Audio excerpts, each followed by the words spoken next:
Bonjour. Je vais commencer par vous poser une question. Savez-vous combien de décisions vous prenez chaque jour? Question intéressante.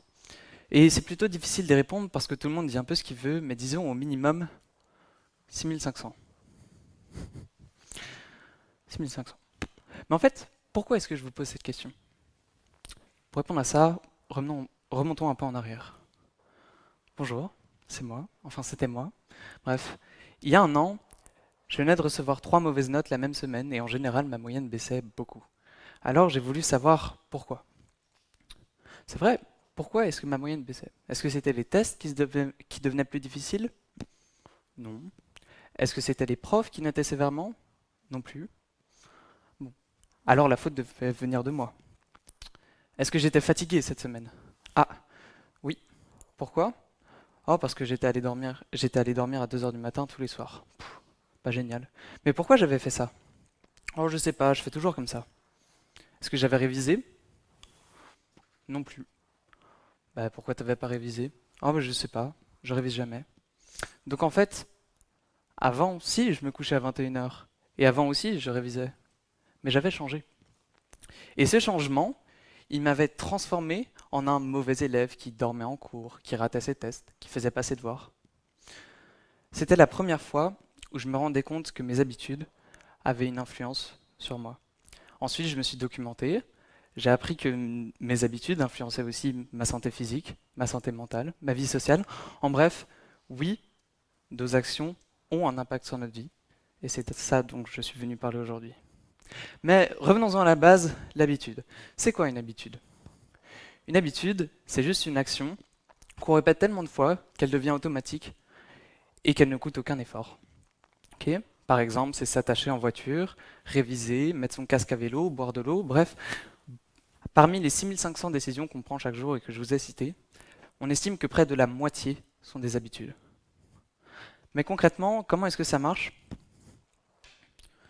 Eh bien, pour répondre à ça, imaginons un exemple. S'attacher dans une voiture, tout le monde le fait? Ça devrait aller alors. Alors voilà une situation, je dois aller quelque part, je rentre dans la voiture, hop, quelqu'un démarre le moteur, je me rends compte que je suis pas attaché, je m'attache et on y va. Voilà. Maintenant, analysons un peu plus ce qui vient de se passer. Je suis rentré dans la voiture, je me suis assis, et quand quelqu'un a allumé le moteur, je me suis rendu compte que j'étais pas attaché. C'est la première étape de notre habitude. On appelle ça un signal. C'est la petite sonnette à l'intérieur du cerveau qui fait ding ding, on n'est pas accroché. Ensuite, mon cerveau a analysé ce signal et s'est dit ouh, je suis pas attaché. Quand on n'est pas attaché, on est en danger. On a appris ça tous quand on était enfant. Le cerveau, instinctivement, va avoir envie de revenir à une situation paisible, de calme. Donc, il va avoir envie de faire quelque chose pour remédier à ce danger. Cette envie, on appelle ça le désir. C'est notre deuxième étape. Le désir, c'est ce qui va nous pousser à faire la décision.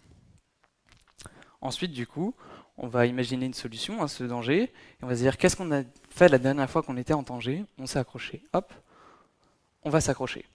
On pourrait croire que c'est la fin de notre habitude, mais non. Il y a une dernière étape un peu plus subtile. Quand on va s'accrocher, si vous analysez la prochaine fois que vous faites ça, vous allez vous rendre compte qu'après, vous allez vous sentir bien, comme si vous avez fait une bonne action.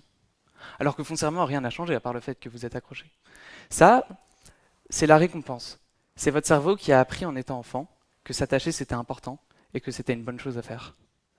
La récompense, c'est une étape essentielle parce que c'est ce qui va vous pousser la prochaine fois à refaire l'habitude. Donc voilà.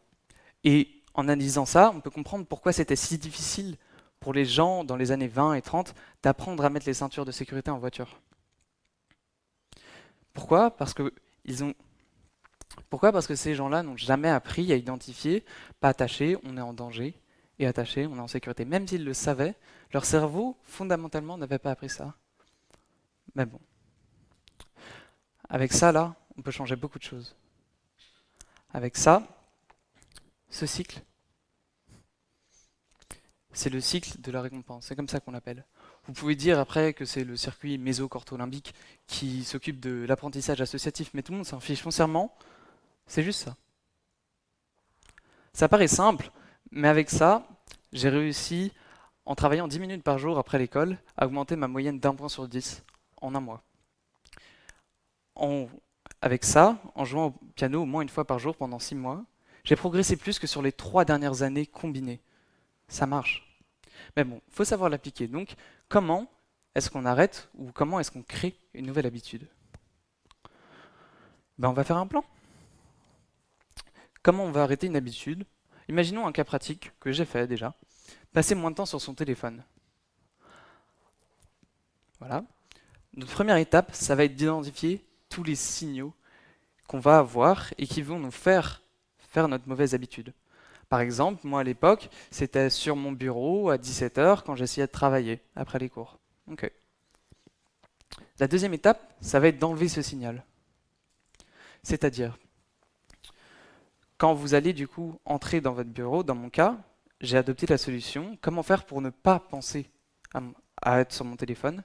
Je me suis dit, je vais juste laisser mon téléphone en dehors de la pièce. S'il n'est pas sur mon bureau, et je pense que beaucoup de gens peuvent relativiser à ça, c'est beaucoup plus facile de faire un devoir.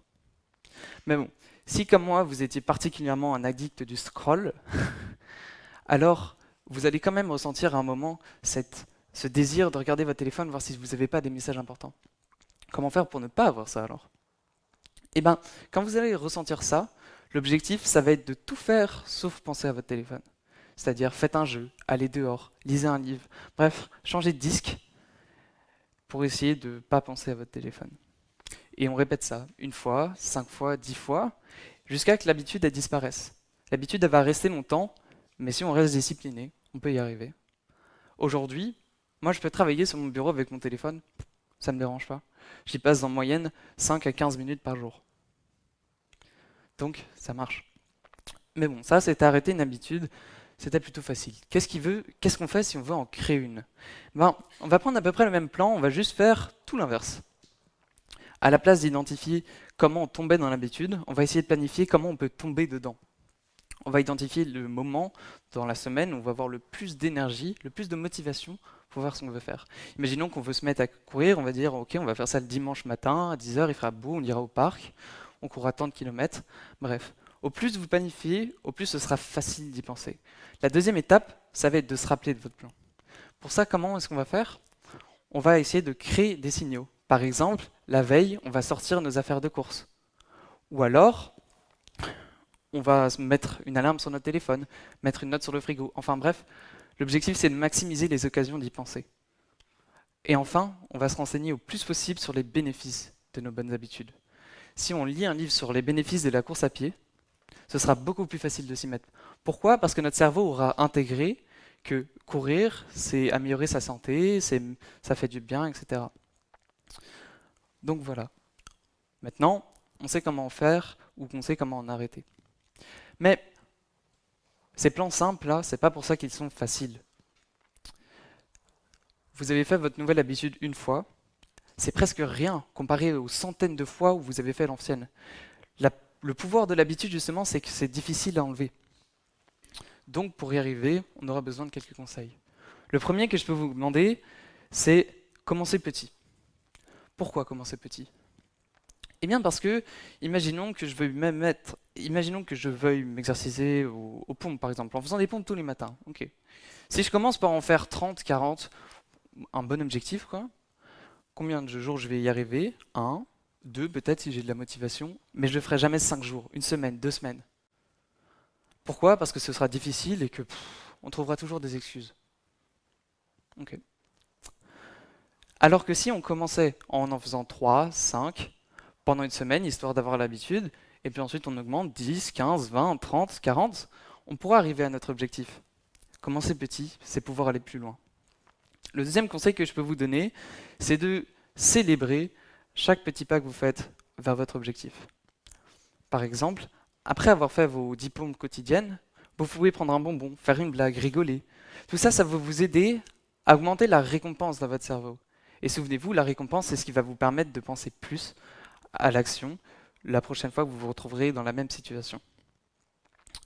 Un dernier conseil que je veux vous donner, c'est le nombre est beaucoup plus important que la durée. Imaginons 2 situations. On veut réviser. Est-ce que c'est plus préférable de dire réviser 10 minutes par jour tous les jours ou réviser 2 heures tous les week-ends? Si vous avez bien suivi, vous pourrez comprendre que c'est plus préférable de réviser 10 minutes par jour. Mais alors pourquoi? Pour trois raisons. La première, c'est que vous allez réviser un week-end, vous allez réviser vos 2 heures un week-end, et puis l'autre week-end, vous aurez déjà oublié. Vous ferez autre chose. Vous verrez un ami, ou vous aurez un appel important. Bref, vous n'allez pas faire votre habitude. La deuxième raison, c'est que pendant 2 heures, on ne peut pas rester concentré longtemps. Ça sert à rien. Et la dernière raison, c'est probablement la plus importante, c'est parce qu'en révisant 10 minutes par jour, vous renforcerez votre habitude 7 fois. C'est une petite habitude, oui, mais c'est une habitude qui est déjà bien ancrée. Alors que si on l'a fait une fois, c'est même pas une habitude. Donc voilà. Mais résumons un peu ce qu'on a vu jusqu'ici.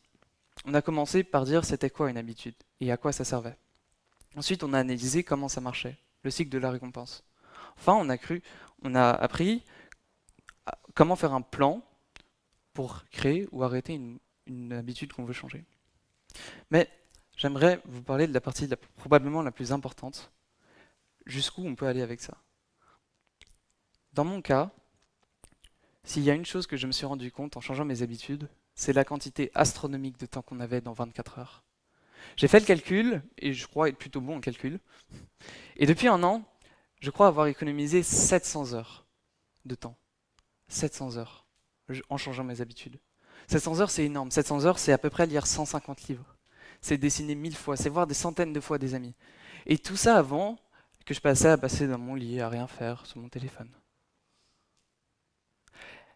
Honnêtement, est-ce que quelqu'un ici ne s'est pas déjà posé la question: oh, ce projet a l'air tellement bien, mais j'ai tellement pas de temps dans ma vie. On l'a tous déjà eu, non? Il est là le temps. 700 heures en un an, imaginez en 2 ans, en 3 ans. Tout ce temps-là, c'est du temps à vous épanouir personnellement. Je crois sincèrement que chaque personne peut faire quelque chose d'exceptionnel dans sa vie, même plusieurs choses exceptionnelles. Il suffit juste d'un peu de méthode et d'esprit d'initiative. On les a maintenant.